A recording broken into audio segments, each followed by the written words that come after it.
جب یہ نعرہ لگا بے خطا بے گناہ معاویہ معاویہ رضی اللہ تعالیٰ عنہ، تو اس پر کچھ لوگوں کو اعتراض ہوا. وہ اعتراض اس وقت ان لوگوں کا مواخذہ کرنا چاہیے تھا، ہم نے تو کیا بھی تھا، کہ یہاں حضرت سیدنا امیر معاویہ رضی اللہ تعالیٰ عنہ کو بے خطا اور بے گناہ کہنے سے مولا علی رضی اللہ تعالیٰ عنہ کا حق پر ہونا اس پہ کوئی ضرب نہیں لگتی. وہ اپنی جگہ حق پر ہیں اور یہ بھی بے خطا بے گناہ ہیں، کیونکہ ان کا گناہ اور خطا بمانا گناہ تب ہوتا جب ابتدائے اجتہاد میں ان کے دل میں دنیا ہوتی. تو پھر حضرت امیر معاویہ رضی اللہ تعالیٰ عنہ کے لحاظ سے یہ ہوتا کہ معاذ اللہ وہ خطا بمانا گناہ پر تھے. تو ابتدائے اجتہاد میں شرف صحبت کو سامنے رکھتے ہوئے کہ جن کی تجلیات 14 صدیاں بعد بھی دلوں کو روشن کر رہی ہے،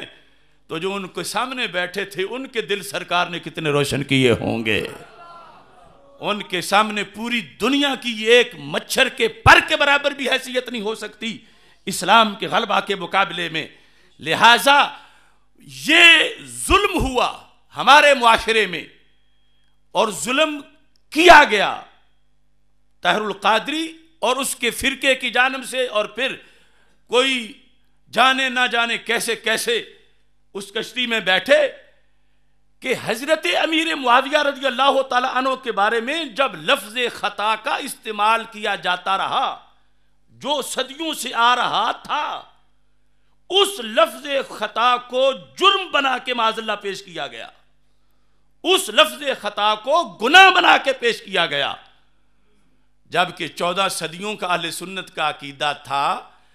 کہ جہاں خطا بمانا گناہ یا جرم ہے اس مرحلے میں تو دونوں ہی حق پر تھے. انتہا میں انتہائے قیاس اجتہاد میں مولا علی رضی اللہ تعالیٰ عنہ بالیقین حق پر تھے ہیں، اور وہ حق اجتہادی ہے. اور حضرت امیر معاویہ رضی اللہ تعالیٰ عنہ اس حق تک نہ پہنچ سکے کوشش بسیار کے باوجود، تو رب نے اس کوشش پر انہیں بھی ثواب عطا فرما دیا. اگر اس وقت یہ وضاحت کی جاتی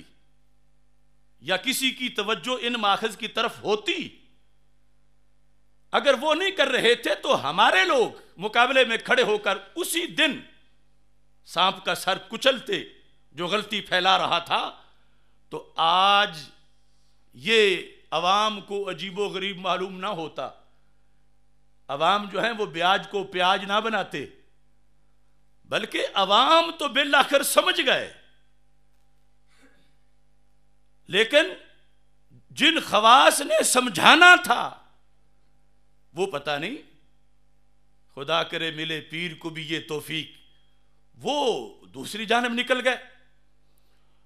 جس وقت سیدہ عائشہ صدیقہ رضی اللہ تعالی عنہا کی خطا کا ذکر کیا جاتا رہا، اور ظاہر ہے کہ 14 صدیوں میں جب بحث ہوئی تو حق اور خطا یہ جو آخری مرحلے کا ہے، ہر کسی نے خطا کے ساتھ اجتہادی کا لفظ نہیں لکھا. سیدہ عائشہ صدیقہ رضی اللہ تعالی عنہا کے لیے جو لفظ خطا استعمال کیا گیا ہمارا اس سے اختلاف نہیں، لیکن وہ جس پس منظر میں کیا گیا، جس سیاق میں کیا گیا، اگر وہ اس وقت معاشرے کو بتایا جاتا تو سیدہ طیبہ طاہرہ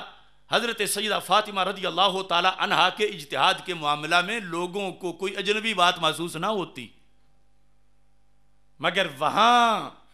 فاتحانہ طریقے سے ان تفضیلیوں نے جو انتہائی اجتہاد ہے اس کی خطا کو یوں بنایا جیسے ابتدائی اجتہاد میں ہوتی ہے. انتہائی اجتہاد کی خطا کو جرم بنایا، گناہ بنایا، معاذ اللہ اس کو قابل مذمت اور ملامت بنایا. یہ پوری دھاندلی تھی اہل سنت و جماعت کے ساتھ. تب لوگوں کے ذہن ایسے ہو گئے کہ خطا اجتہادی تو جرم ہوتا ہے.